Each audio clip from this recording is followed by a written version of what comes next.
নতুন মুখ অন্তর্ভুক্তির বিষয়ে আলোচনা চলছে এমন গুঞ্জন শোনা যাচ্ছে। তার কারণ উপদেষ্টা পরিষদের ছাত্র প্রতিনিধি হিসেবে যে তিনজন রয়েছেন, মাহফুজ আলম, নাহিদ ইসলাম এবং আসিফ মাহমুদ, তারা পদত্যাগ করবেন। দুইজন ফেব্রুয়ারির মাঝামাঝি আর মাহফুজ আলম জুনের দিকে করবেন। এবং প্রথমে বলেছিলাম কেন জুনের দিকে করবেন মাহফুজ আলম, তার কারণ সবাই একসাথে বেরিয়ে আসলে ভিতর থেকে কলকাঠি কে নাড়বে, যে নতুন রাজনৈতিক দলটি আসতে যাচ্ছে রাজকীয় দল হিসেবে, তাদেরকে নার্সিং করবে কে, কে প্রত্যক্ষভাবে সহযোগিতা করবে, সেজন্য মাহফুজ আলম একটু দেরিতে পদত্যাগ করবে। সেই মাহফুজ আলমও যদি পদত্যাগ করে বসেন, সরকারের তো নানান ধরনের প্ল্যানিং রয়েছে। নির্বাচন আদৌ ডিসেম্বরে হবে কিনা সেটি নিয়েও তো সন্দেহ রয়েছে, আগামী বছর জুনে হবে কিনা সেটি নিয়েও যথেষ্ট পরিমাণ সংশয় রয়েছে। এবং যেই কাজগুলো ছাত্রদের পক্ষ থেকে করা হবে, কেউ না থাকলে প্রত্যক্ষভাবে কে সহযোগিতা করবে, সেই জায়গা থেকে ছাত্রদের মধ্য থেকে এখন আলোচনা চলছে নতুন মুখ উপদেষ্টা পরিষদে যুক্ত করার। এবং বিষয়টি সরকারের উচ্চ মহলের সঙ্গে তাদের কথাবার্তাও চলছে।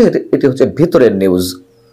নাহিদ ইসলাম, যিনি তথ্য সম্প্রচার মন্ত্রণালয়ের দায়িত্ব রয়েছেন, শোনা যাচ্ছে যে তিনি নতুন রাজনৈতিক দলের সদস্য সচিব কিংবা গুরুতর বা গুরুত্বপূর্ণ একটি দায়িত্বে থাকবেন। এখন আর কারা কি করবেন এখনো পর্যন্ত না জানা গেলেও আপাতত তাদের মাথায় যেটি কাজ করছে যে কোনো ধরনের বিতর্ক বাদ দিয়েই, বিতর্ককে পাশে রেখে ছাত্র প্রতিনিধি হিসেবে উপদেষ্টা পরিষদে কাকে রাখা যেতে পারে। আমরা তো এটি জানি যে গণঅভ্যুত্থানে নারীদের ভূমিকা কম ছিল না, বরঞ্চ তারা আরো জীবনের ঝুঁকি নিয়ে সকাল সন্ধ্যা গভীর রাতে যেভাবে কাজ করেছেন, তাদের মূল্যায়ন করা হয়নি এমন একটি অভিযোগ তো আছেই। যে তিনজন ছাত্র প্রতিনিধি রয়েছেন উপদেষ্টা পরিষদে, তাদের মধ্যে কোনো নারী নেই, এই যেমন একটি ভাবনার বিষয় রয়েছে। আবার গণঅভ্যুত্থানে ঢাকা বিশ্ববিদ্যালয়ের তুলনায় বেসরকারি যে বিশ্ববিদ্যালয়গুলো রয়েছে, সেখানকার ছাত্ররা বা শিক্ষার্থীরা, ছাত্রীরা আরো অনেক ভূমিকা রেখেছেন। তারাই জীবন দিয়েছে বেশি, তারাই রক্ত দিয়েছে বেশি। তো যে তিনজন উপদেষ্টা পরিষদে রয়েছেন তারা তো সবাই ঢাকা বিশ্ববিদ্যালয়ের, তাহলে বেসরকারি বিশ্ববিদ্যালয়ের প্রতিনিধিত্ব কেন থাকবে না? সে ধরনের একটি বিতর্ক রয়েছে। এখন এই বিতর্কগুলো এড়িয়ে কাকে নতুনভাবে উপদেষ্টা পরিষদে যুক্ত করা হবে তা নিয়ে যথেষ্ট চিন্তাভাবনা চলছে। এবং এটুকু জানিয়ে রাখি, যেটা আমরা জানতে পেরেছি, ডক্টর মোহাম্মদ ইউনূস তার উপদেষ্টা পরিষদের কলেবর বাড়াবে অথবা কিছু পরিবর্তন আনবেন, নতুন মুখ যুক্ত হবে হয়তো খুব শিগগির। সেই জায়গায় কারা আসবেন না আসবেন এই নিয়ে যেমন চুলচেরা বিশ্লেষণ চলছে, পাশাপাশি ছাত্রদের বিষয়টিও আলোচনায় রয়েছে। যেমন গণমাধ্যমের সঙ্গে জাতীয় নাগরিক কমিটির যুগ্ম আহ্বায়ক আরিফুল ইসলাম বলছেন, তিনি এই বিষয়ে বলছেন যে ভবিষ্যৎ রাজনৈতিক উদ্যোগে যুক্ত হতে সরকারে থাকা ছাত্রদের প্রতিনিধিদের মধ্যে এক কিংবা দুইজন উপদেষ্টা পদত্যাগও করতে পারেন। একসঙ্গে দুইজন না তিনজন পদত্যাগ করবেন সেটি এখনো চূড়ান্ত হয়নি, এটা আমরা জানি। যাই হোক, হলে বলা যাবে। তিনি বলছেন যে চূড়ান্ত সিদ্ধান্তের জন্য অপেক্ষা করতে হবে। একজন নতুন করে উপদেষ্টা পরিষদে যাওয়ার বিষয়ে তিনি বলছেন যে আশা করি একজন উপদেষ্টা নতুন করে আমাদের পক্ষ থেকে এই পরিষদে যুক্ত হবেন। আর আরো একজন জাতীয় নাগরিক কমিটির গুরুত্বপূর্ণ নেতা, তিনি নাম প্রকাশ করতে চাননি, তিনি বলছেন যে তিন উপদেষ্টা ধাপে ধাপে পদত্যাগ করলে সরকারের ছাত্রদের প্রতিনিধিত্ব কিভাবে থাকবে বিষয়টি নিয়ে আলোচনা চলছে।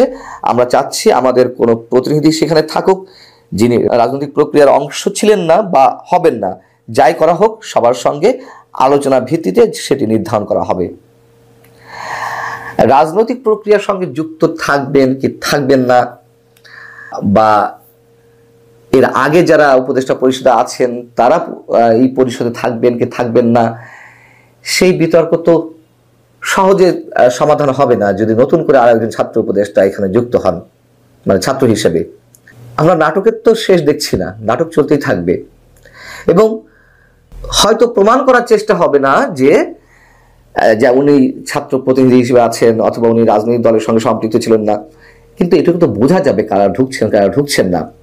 এবং শুরু থেকে যে অভিযোগটি আমরা করে আসছি যে কিংস পার্টি হিসেবে নতুন দলের আত্মপ্রকাশ ঘটতে যাচ্ছে, সরকারের মধ্যে থেকে সব ধরনের সুযোগ সুবিধা দিয়ে এই দলটি আমাদের সামনে আসতে যাচ্ছে, যদিও তারা সবসময় অভিযোগ অস্বীকার করে এসেছে। উপদেষ্টা পরিষদে অন্যান্য সিনিয়র সদস্য যারা রয়েছেন তারাও অভিযোগ অস্বীকার করছেন। শুনুন, আরো একটি সমীকরণ মিলিয়ে দিই। এই 4 কমিশন, মানে 11 কমিশনের 4 কমিশন তো রিপোর্ট দিয়ে দিয়েছে, তাই না? আরো 6টি কমিশন 8 তারিখের মধ্যে তাদের রিপোর্ট দেবে। আরেকটি কমিশন বুধবার দেওয়ার কথা রয়েছে তাদের সুপারিশ।